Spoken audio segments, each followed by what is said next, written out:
Hello everyone, अगर आप भी एसएससी सीपीओ 2025 का एग्ज़ाम इस बार देने वाले हो तो इस वीडियो को लास्ट तक देख लेना। और यहाँ पर जो मैं चीज़ें डिस्कस करने वाला हूँ ये ऑलरेडी वीडियो में 5 महीने पहले मैं इसको लेके आ चुका हूँ, लेकिन इस टाइम पे बहुत बच्चों को ज़रूरत थी तो इसलिए इसको मैं वापस लेके आया हूँ। इसमें हम क्या क्या डिस्कस करने वाले हैं, देखो अभी तो सब कुछ चेंज कर दिया सीपीओ में, जैसे आपका सेक्शनल टाइमिंग हो गई है तो बहुत सारी चीज़ें चेंज हो गई हैं, तो उसके हिसाब से सेफ स्कोर वगैरह सब कुछ में डिस्कस करेंगे। और यहाँ पर मैं दिखा देता हूँ भाई आपको, मैंने यहाँ पर लिख रखा है ये यहाँ पर 60 दिन का प्लान था, ठीक है। यहाँ पे मैंने 60 दिन का प्लान बनाया था और उस टाइम पे जो है डेट एक्सटेंड हो गई थी, इसकी वजह से अब एग्ज़ाम हो रहा है। नहीं तो इसका उस टाइम से अगर मैं लगाऊँ 5 महीने पहले तो आपका उस टाइम पे 60 दिन बचे थे हमारे पास। लेकिन आपको पता है कि जैसा एग्ज़ाम पोस्टपोन हो गया था तो उसके चक्कर में इसका अभी फिर इतना कुछ इसमें चेंज भी हो गया। फिर आपकी वैकेंसी मैंने इसमें जो प्रिडिक्ट करी थी वो भी मैं दिखाऊंगा कि मतलब जो मैंने यहाँ पर बताया था वो सारी चीज़ें अब हो रही हैं। तो आपको देख लेना है भाई, इसको लास्ट तक आप अच्छे से देख लो। और इसमें 2 टाइम मैंने यहाँ पर देखो ये सीपीओ प्री की भी क्लियर भी कराए, तो उसमें मैं ठीक से आपको गाइड कर पाऊंगा, ठीक है। यहाँ पर कोई कोर्स नहीं होगा, स्ट्रेटेजी भी काट दो, ठीक है। स्ट्रेटेजी भी नहीं है यहाँ पर, ठीक है। उस टाइम पे स्ट्रेटेजी थी क्योंकि 60 दिन थे हमारे पास, लेकिन इस टाइम पे सिर्फ 15 दिन है। 15 दिन में हम क्या कर सकते हैं, ठीक है। सबसे मेन तो भाई मैथ रहेगा। मैथ का एक इतना बढ़िया हैक बताने वाला हूँ आपको मैं इसमें, कि मेरे को लगता नहीं है कोई टीचर या कोई भी आपको गाइड करने वाला इंसान बता पाएगा, क्योंकि मैंने बहुत सही एकदम ट्रिक निकाली है जिससे कि मैथ में बहुत बच्चों को फ़ायदा मिलेगा, ठीक है। और आप उस भाई, और ये कोई क्लिक बेट नहीं है कि मैं ऐसे ही बोल रहा हूँ, जो बताऊँगा बाद में आप सुन के जाना, आपको एकदम मतलब फ़ायदे वाली चीज़ लगेगी, ठीक है। तो इस वीडियो को भाई लास्ट तक देखना, ठीक है। और इसमें क्या क्या चीज़ें डिस्कस करूँगा वो यहाँ पर दिखा दूंगा, किस हिसाब से आपके क्वेश्चन आते हैं, किस सब्जेक्ट से ज़्यादा पूछा जाता है, किससे कम पूछा जाता है, सारा यहाँ पर आपको आइडिया लग जाएगा, ठीक है। तो स्टार्ट करते हैं भाई, ठीक है। तो ये कुछ एलिजिबिलिटी क्राइटेरिया है, ठीक है। अगर आपने फॉर्म भरा होगा तो ये सारी चीज़ें पहले देख ही ली होंगी, ठीक है। तो ये बात कर लेते हैं भाई, आपका ये 200 नंबर का आपका इस बार पेपर होगा, लेकिन इस बार थोड़ा सा चेंज इन्होंने जो कर दिया है वो ये है कि 30 मिनट की टाइमिंग मिलेगी आपको चारों सब्जेक्ट के लिए, जो कि 3 सब्जेक्ट के लिए ठीक है। रीजनिंग में भी आप कर सकते हो, लेकिन मैथ में दिक्कत होगी बच्चों को, ठीक है। तो इसकी वजह से जो है कट ऑफ वगैरह पे इन सब पे वो बहुत ज़्यादा फ़र्क पड़ेगा, तो उस पर बात करेंगे भी आगे चल के। बाकी फिर फिजिकल टेस्ट होगा, ठीक है। फिर पेपर 2 होगा, इसमें इंग्लिश आएगी आपकी 200 नंबर की। फिर आपका डॉक्यूमेंट वेरिफिकेशन, मेडिकल वगैरह ये सब होगा, फिर फाइनल ज्वाइनिंग होगी, ठीक है। तो अगला जो पॉइंट है आपका, ये आपका सिलेबस रहेगा कुछ ऐसा, ठीक है। 4 सब्जेक्ट रहने वाले हैं, 50 नंबर, 50 क्वेश्चन आएंगे, 50 मार्क्स के हर सब्जेक्ट के, ठीक है। हर आपके इसके जैसे रीजनिंग के, मैथ के, जीके के, इंग्लिश के, ठीक है। बात कर लेता हूँ, मैं आगे चलता हूँ। देखो अभी आपकी काम की चीज़ है रीजनिंग, आपको इन सारे इसका स्क्रीनशॉट ले लो, ठीक है। और जो हिंदी वाले बच्चे हैं वो इसका स्क्रीनशॉट ले लो। तो इससे आपको ये अंदाज़ा रहेगा कि भाई क्या वेटेज रहती है रीजनिंग में, तो किस पे हम फोकस करें। ये नहीं कि भाई फालतू के चैप्टर कर रहे हैं और उसमें से क्वेश्चन ही नहीं आ रहे हैं। और अभी इनपुट आउटपुट वगैरह तो आपके नए नए क्वेश्चंस आपके इन डेवलप हुए हैं, तो उनसे कोई क्वेश्चन आ ही नहीं रहे हैं वापसी। जैसे आपके सीजीएल में तो आए भी थे सिलेक्शन पोस्ट वगैरह में, लेकिन सीजीएल में नहीं आए, ठीक है। तो अब सीएचएसएल में भी नहीं आए, तो उनको करने की कोई नीड नहीं है, तो इन्हीं पे वापस से आ गई एसएससी, तो इन्हीं को ही करना है। तो सीपीयू में इससे आप अंदाज़ा लगा लो कि क्या वेटेज रहती है। तो एनालॉजी से जैसे क्लासिफिकेशन वगैरह के, नॉन वर्बल वर्बल रीजनिंग, ठीक है। तो इन सबसे ज़्यादा क्वेश्चन आते हैं, तो इन पे फोकस करके जाना, ठीक है, एग्ज़ाम देने। नेक्स्ट भाई आपका रीजनिंग की बात आता है आपका, नेक्स्ट जीके। तो जीके में भी देख लो क्या वेटेज रहती है। और इसमें करंट अफेयर की ज़्यादा वेटेज रहती है नहीं, लेकिन फिर भी इस बार जो आपके एग्ज़ाम एसएससी करवा रहा है, ले रहा है, तो उसमें करंट अफेयर अच्छी खासी पूछ रहा था। मैं तो कहूँगा करंट अफेयर भी कर लेना, ठीक है। बाकी आपका वेटेज ये रहता है आपका, ठीक है। जीके की बात करूँ तो बाकी ये हिंदी वाले इसका स्क्रीनशॉट ले लेना, ठीक है। नेक्स्ट भाई आपका मैथ, और यहीं पे सारा गेम चेंज होने वाला है इस बार। मैथ के कुछ आपके ऐसे टॉपिक रहने वाले हैं, और आपको जो 30 मिनट कुल आपको मिलने वाले हैं, सिर्फ 50 क्वेश्चन करने, मतलब सिर्फ क्या कर रहा हूँ, 50 क्वेश्चन तो बहुत होते हैं। तो 50 क्वेश्चन कैसे टैकल करेंगे उसके बारे में आगे बात करेंगे। बाकी आप ये इसका भी स्क्रीनशॉट ले लो, इससे आपको आइडिया रहेगा, ठीक है, कि कैसे कैसे एग्जाम में आपको कौन से चैप्टर में ज़्यादा वेटेज देनी है, किसको मतलब कितना ज़्यादा टाइम देना है। वेटेज तो मैं बता रहा हूँ, टाइम किसको कितना देना है वो आपको यहाँ से अंदाज़ा लगा लेना, ठीक है। तो ये आपका हिंदी वाले बच्चे इसका स्क्रीनशॉट ले लेना, ठीक है। नेक्स्ट भाई आपका फिर ये इंग्लिश, ठीक है। इंग्लिश का भी देख लो, ठीक है। ये ग्रामर से आपके 8-10 क्वेश्चन आते हैं, फिर वोकेबलरी से भी क्लोज टेस्ट से क्वेश्चन आते हैं, रीडिंग कॉम्प्रिहेंशन पूछा जाता है इसमें। फिर एरर डिटेक्शन, ईडियम्स। अब बहुत बच्चे बोलेंगे एक्टिव पैसिव और डायरेक्ट इनडायरेक्ट कहाँ है, तो वो प्री में नहीं आता है, ठीक है। सीपीयू के प्री में नहीं आता है, अब पूछ ले इस साल पता नहीं, क्योंकि इस बार तो बहुत कुछ चेंज हो चुका है ऑलरेडी। तो वैसे अगर मैं पहले ही बात करूँ तो इनडायरेक्ट डायरेक्ट नहीं आता है इसमें, आपके वो भर भर के जो आते हैं क्वेश्चन मेंस में आते हैं, जब मेंस में आपकी इंग्लिश आती है, ठीक है। तो इसलिए भाई ये मत बोल लेना कि भाई आपने तो डायरेक्ट इनडायरेक्ट लिखा नहीं है, एक्टिव पैसिव लिखा नहीं है। जो लिखा है बहुत काम की चीज़ है, उस पर ध्यान दो, उससे अलग मत सोचो, ठीक है। नेक्स्ट भाई आपका ये देख लो, फिजिकल एंड्योरेंस टेस्ट जो आपका होता है, किस पे क्या क्या एलिजिबिलिटी रहती है। तो मेल की देख लो, आपकी फीमेल की भी यहाँ पर मैंने लिख दी है। तो मेल की 100 मीटर है भाई 16 सेकंड में पहला, ठीक है। फिर उसके बाद आपका सबसे पहले तो देखो इसमें 1600 मीटर करवाई जाती है वहाँ पर, फिर 100 मीटर होती है, ठीक है। तो फिर 1600 मीटर, ठीक है, 6.5 मिनट में। और फिर लॉन्ग जंप होती है, फिर हाई जंप का भी देख देख लो कितना कितना टाइम में, कितना मीटर कूदना है, कितना शॉर्ट पुट, कितना मीटर फेंकना है। तो ये सारे इवेंट रहते हैं। बाकी फीमेल के इस तरफ है, आप फीमेल वाले भी देख लो, ठीक है। फीमेल में आपका शॉर्ट पुट नहीं होता है, आपका सिर्फ मेल में शॉर्ट पुट होता है, ठीक है। तो मैं तो ये बोलूँगा, देखो भाई यहाँ पे मैंने लिखा है run daily 1 kilometre from today. और ये मैंने जब 5 महीने पहले वीडियो बनाई थी, जब भी मैंने बोला था आपको। तो अब भी अभी कुछ ज़्यादा लेट है नहीं, तो अभी से स्टार्ट करोगे तो भाई फिजिकल के लिए अच्छा खासा टाइम मिलेगा। तो आज से ही 1 किलोमीटर रनिंग थोड़ी बहुत स्टार्ट कर दो, ठीक है। ये है, ठीक है। ये मैंने यहाँ पर देखो 2025 की वैकेंसी मैंने आपकी 5 महीने पहले ही प्रिडिक्ट कर दी थी कि आपकी 3000 प्लस वैकेंसी आएंगी, ठीक है। और अब जाके देख लेना, आपकी 3000 के आसपास ही वैकेंसी आई है। और अब जो है भाई मैं बता देता हूँ कि ये टेंटेटिव वैकेंसी है, और जो फाइनल वैकेंसी आपकी जो है पता है आपको बाद में आती है। तो उसके हिसाब से जो है हो सकता है कि और भी ज़्यादा कट वैकेंसी बढ़ जाए, ठीक है। तो आपको अभी जो है जिस हिसाब से वैकेंसी आ रही है अभी उसके हिसाब से पढ़ना है बेशक, ठीक है। लेकिन आपको ये भी दिमाग में रहना चाहिए कि वैकेंसी बढ़ भी सकती है, ठीक है। तो इसलिए आप अगर सोच रहे थे कि भाई कैंप वैकेंसी कम है, तो वैकेंसी कम नहीं है, वैकेंसी ठीक ठाक है। क्योंकि अगर आप 2023 की वैकेंसी देखोगे तो 2023 में सिर्फ 1876 वैकेंसी थी। लेकिन कट ऑफ पे इतना ज़्यादा भी हाई मतलब इम्पैक्ट नहीं पड़ा था, प्री में पड़ा था लेकिन मेंस में नहीं पड़ा था इतना, ठीक है। नेक्स्ट मैं बात कर लेता हूँ, देखो ये कुछ आपकी कट ऑफ रही है, ठीक है, प्री की। अगर मैं बात करूँ तो 22-23 2022 23-24 की। और ये बॉयज़ की कट ऑफ है, इसमें बॉयज़ और गर्ल्स की अलग अलग कट ऑफ बनती है, ठीक है। और जनरल की देख सकते हो भाई, 2022 में 115 थी, फिर 2023 में आपकी 139 हुई। फिर 2024 में अभी जो रिसेंट एग्जाम हुआ है उसका 120 कट ऑफ थी। ऐसे ऐसे आपकी कट ऑफ दे रखी है, यहाँ पर अपनी एक कैटेगरी की कट ऑफ देख लो और स्क्रीनशॉट लेते चलना इनके, ठीक है, इसका आपको अंदाज़ा रहेगा। ये आपकी गर्ल्स की कट ऑफ होगी, ठीक है। तो 2023 22 23 24 तीनों की दे रखी है यहाँ पर। और गर्ल्स की जो है प्री की कट ऑफ हाई जाती है इनसे, मतलब बॉयज़ से, ठीक है। तो यहाँ पर आप इसका भी स्क्रीनशॉट ले सकते हो। और इस बार तो मेंस की भी शायद कट ऑफ ज़्यादा गई है। अब मैंने देखो एक अंदाज़ा लगाया कि वैकेंसी अगर इफ़ आपकी 2000 से 2500 रहती, लेकिन अब तो हमारे पास कंफर्म है, तो इसको देखने का कोई फ़ायदा नहीं है, ठीक है। तो ये मैंने 5 महीने पहले ही बोला था आपको। यहाँ तो मैंने देखो यहाँ पर तो लिखा था आपका 3000 वैकेंसी आनी है, 3000 प्लस आएंगी। लेकिन वो ये ना भाई कुछ पता नहीं था, तो इसलिए मैंने यहाँ पर पहले 2000 या 2500 अगर वैकेंसी आती तो फिर कितना सेफ स्कोर रहता, तो उसके हिसाब से ये लिखा था मैंने। और 2025 की यहाँ पर जो है मैंने देख रहे हो, ये वाले जो है मैंने सेफ स्कोर लिख रखे थे, बॉयज़ के हैं ये, ठीक है।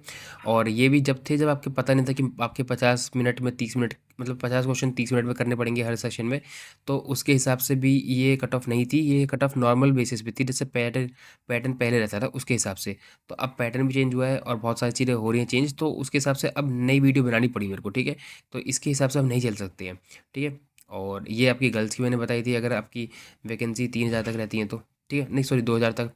वही मैंने बात करी थी, अगर 4 से 5000 की, 4 से 4.5 हज़ार तक रहती है तो आपकी ये कट ऑफ रहती है, ठीक है। 125 आपकी जनरल की, 118 116 EWS OBC। तो ऐसे आपकी गर्ल्स की ये कट ऑफ रहती है, ठीक है। ये मैंने यहाँ पर आपको डिस्कस करके बता दिया था। अब जो मैं बात करूँ भाई आपका, और मैंने ये आपका टारगेट स्कोर बताया था कि भाई ये टारगेट स्कोर लेके चलना कि आपको 40 रीजनिंग में करने पड़ेंगे 40 से ऊपर, ठीक है। और जीके में 20 से ऊपर, मैथ में 35 प्लस, इंग्लिश में 35 प्लस। अभी मैं ये बोलूँगा, रीजनिंग में 40 प्लस स्कोर टारगेट करो। जीके में 20, अगर मॉडरेट हो या एवरेज बच्चे हो, ठीक है। और हो सकता है कि भाई बहुत बच्चे हैं जो जिनका तुक्का सही लग जाता है, तो 25 30 20 चले जाता है स्कोर। तो 20 प्लस स्कोर मैंने इसलिए यहाँ पर एवरेज बच्चे के हिसाब से लिखा है, ठीक है। रीजनिंग 40 हो गया, जीके में 20, इंग्लिश में भी इतनी बोलूँगा 35 लेके चलो, ठीक है। यहाँ पर जो है आपका मैथ्स में जो है आप 35 प्लस स्कोर करके टारगेट जा तो सकते हो, लेकिन वहाँ पर क्या कर पाओगे, 30 मिनट में 35 क्वेश्चन करने इतने आसान नहीं होते, ठीक है। अगर कोई रैंडमली किसी टीचर को भी अगर आप बोलोगे 30 मिनट में 50 क्वेश्चन करने हैं, और क्वेश्चन आपको ऐसा नहीं है कि पहले पता होंगे कौन सा आने वाले हैं, कि टीचर अगर कोई क्वेश्चन अभी आगे, बहुत टीचर ऐसे भी है कि भाई 30 30 मिनट में लेके आ रहे हैं क्वेश्चन पिछले साल के, पता है भाई देख लिए खुद ने भी करे तो होंगे ना, उनको जब देखे हुए क्वेश्चन आप कर रहे हो तो आपको पहले से पता है कि इस क्वेश्चन में क्या करना है। लेकिन वहाँ पर जब 50 क्वेश्चन फ्रेश आएंगे, जब हमें पता ही नहीं है कि इसमें करना क्या है, ठीक है, और वहाँ पर देख के हमें पता लगाना पड़ेगा कि क्या करना है। तो वहाँ पर जो है आप अगर 30 मिनट में अगर 25 क्वेश्चन भी करते हो तो बहुत है भाई, ठीक है। मॉडरेट एवरेज बच्चे के हिसाब से बता रहा हूँ। तो बाकी एवरेज बच्चा 25 क्वेश्चन ही कर पाएगा, ठीक है। अगर जो डिसेंट बच्चा है, फिर एवरेज जिसकी मैथ ठीक ठाक भी है और जिसकी बहुत अच्छी मैथ होगी, तो ज़्यादा से ज़्यादा 30 खींच लेगा या 35, 35 से ऊपर जाने वाले भाई आपको मुझे बता रहा हूँ 0.01% बच्चे रहेंगे। और 35 भी स्कोर ऐसे करना पड़ेगा आपको कि आपको स्किप करके चलते हुए चलना पड़ेगा। स्किप करो, एक क्वेश्चन करा ठीक है उसमें हो गया, दूसरे क्वेश्चन पे गए उसमें टाइम लग रहा है तो स्किप करो। स्किप कर करके आपको 50 क्वेश्चन देखने पड़ेंगे, क्योंकि हो सकता है कि शुरू में ईजी क्वेश्चन डाल दें, सॉरी शुरू में हार्ड डाल दें, लास्ट में ईजी डाल दें। तो इसलिए जो है आपको वो सारी चीज़ें उसमें अप्लाई करनी पड़ेंगी। और जो इसका मैंने यहाँ पर पहले 130 से 140 स्कोर लिखा था मैंने सेफ, ठीक है, यहाँ आप देख सकते हो ये वाला। तो ये मैंने 5 महीने पहले जो मैंने वीडियो बनाई थी इसके ऊपर, तो उस टाइम पे ये सारी चीज़ें मैंने लिखी थी।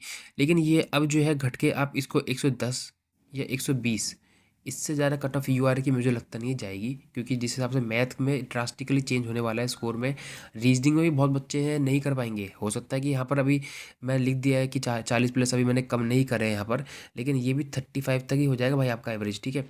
तो इसलिए जो है इंग्लिश और जीके पे तो फ़र्क पड़ेगा नहीं, क्योंकि उसमें टाइम की कोई वो है नहीं इंपॉर्टेंस। तो इसमें आपको मैं सबसे पहले तो बस इतना ही बोलना चाहूँगा, 110 120 इसका स्कोर आपका प्री में बहुत रहेगा।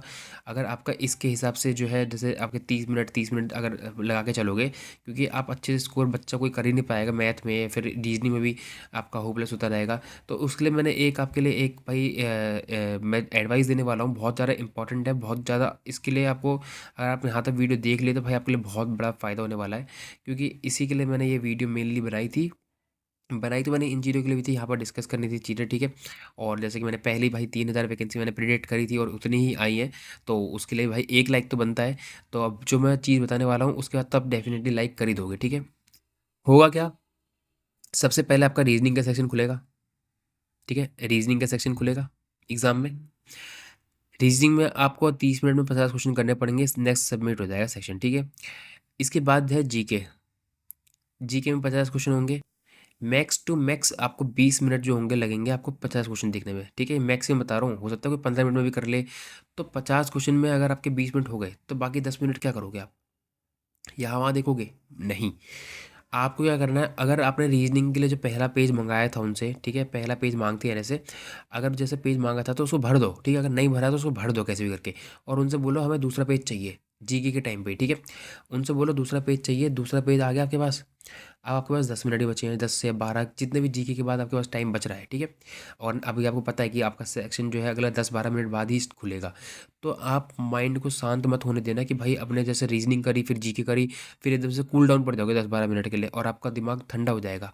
एक्टिव रखना है दिमाग को, ठीक है, वहाँ पर अगर थोड़ा भी 2 मिनट के लिए भी एक्टिव दिमाग नहीं रहा तो दिक्कत हो सकती है, फिर आपको बहुत ज़्यादा होपलेस हो सकते हो।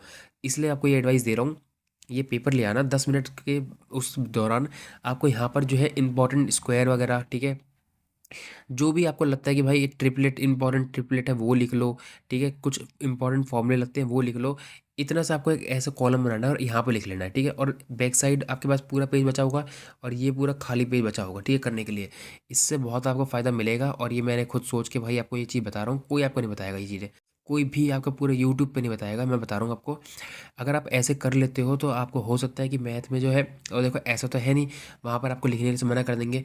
जब आपका एग्ज़ाम एक बार स्टार्ट हो जाता है तो इस पे आप कुछ भी लिख सकते हो, कुछ भी। आपको कोई नहीं रोक सकता, अगर आपका जीके का सेक्शन चल रहा है फिर भी आप इस पे लिख सकते हो।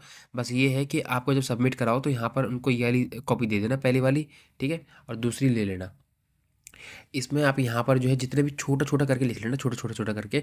यहाँ पर जितने भी इंपॉर्टेंट मैथ के फॉर्मूले हैं, कुछ भी हैं, सिलेंडर के, आपके मेंसुरेशन वगैरह के, ठीक है, अलजेब्रा के, फिर आपके ट्रिग्नोमेट्री के, फिर आपके ज्योमेट्री के, जो आपको लगता है कि इंपॉर्टेंट फॉर्मूले हैं, उससे क्वेश्चन आपके मैंने आपकी दिखा दिया ऊपर कि क्या क्या वेटेज रहती है, तो उसके हिसाब से यहाँ पर फॉर्मूले लिख लेना, ठीक है। बहुत फ़ायदा करेगा आपको, मैं लिख के दे रहा हूँ आपको। अगर हो सकता है तो भाई आप स्क्वायर तो लिख लो कम से कम 30 से 40 तक के, ठीक है, अगर 30 तक के तो याद होने चाहिए, लेकिन 30 से 40 के वहीं पे सॉल्व करके लिख लो अगर आपको याद भी नहीं है तो। बाकी क्यूब लिख लेना 10 से 20 के, 20 तक के। ये सारी चीज़ें आपको वहाँ पर बहुत फ़ायदा करने वाली है, ठीक है। तो अगर आपको भाई और थोड़ी बहुत प्रैक्टिस कर लेना मैथ की, मतलब कैलकुलेशन, जैसे 3 नंबर लिखे, फिर 3 नंबर लिखे, फिर उसको इंटू कर रहे हो, प्लस कर रहे हो, डिवाइड कर रहे हो, उससे क्या है फिर आपकी सिली मिस्टेक अगर होने वाली होती तो वो आप पहले ही आप उसमें कर लो कैलकुलेशन वगैरह में, और जो आपका दिमाग होगा वो भी शांत नहीं बैठेगा, तो उससे आपको बहुत फ़ायदा मिलेगा। अगर आपको ये भाई थोड़ी भी जेन्युइन लगी होगी ना एडवाइस, तो आप समझ गए होगे कि भाई ये कितनी इंपॉर्टेंट एडवाइस थी जो कि मैंने आपको दी है। आपको मैंने ये मतलब कि एक तरीके से भाई एक चीट कोड बता दिया कि भाई एक पेपर देना है, दूसरा ले लेना है, जी जीके के टाइम पे बहुत फ़ायदा देगा। फिर जीके के बाद आपका मैथ का सेशन जब खुलेगा तो आप ऑलरेडी फॉर्म में होगे, तो उसको आप अच्छे से परफॉर्म कर पाओगे, ठीक है। मेन मोटिव तो मेरा यही था वीडियो बनाने का, बाकी जो शुरू में चीज़ें बताई है मैंने वो ऑलरेडी मैं बता चुका हूँ, ठीक है। अगर वीडियो आपको लगी थोड़ी भी हेल्पफुल तो भाई प्लीज़ लाइक कर देना वीडियो को। बाकी किस किस का एग्ज़ाम आपका कब कौन सी डेट में बताना ज़रूर, कितना आपका मॉक में स्कोर बन रहा है, क्या आपका सेक्शन वाइज स्कोर बन रहा है, वो कमेंट बॉक्स में ज़रूर बताना, ठीक है। तो मिलते हैं हम नेक्स्ट वीडियो में, और इस वीडियो को लाइक कर देना, चैनल को सब्सक्राइब कर देना। और बाकी मैं अपने अब जब मैं दे के आऊँगा अपना एग्ज़ाम तो रिव्यू तो दूंगा ही दूंगा, तो उससे आपको हेल्प भी हो सकती है। तो सब्सक्राइब जरूर कर लेना, उसका नोटिफिकेशन वगैरह जो बेल आइकन जो होता है वो भी दबा लेना भाई, ठीक है, क्योंकि फिर बेल आइकन आप नहीं दबाओगे तो नोटिफिकेशन नहीं आएगा। तो अब मिलते हैं नेक्स्ट वीडियो में। अच्छे से पढ़ना, अच्छे से बढ़िया करके जाना भाई। अगर आपका पहला अटैम्प्ट है तो डरने की जरूरत नहीं है, आराम से बढ़िया करके आओगे, ठीक है। तो ठीक है, बाय।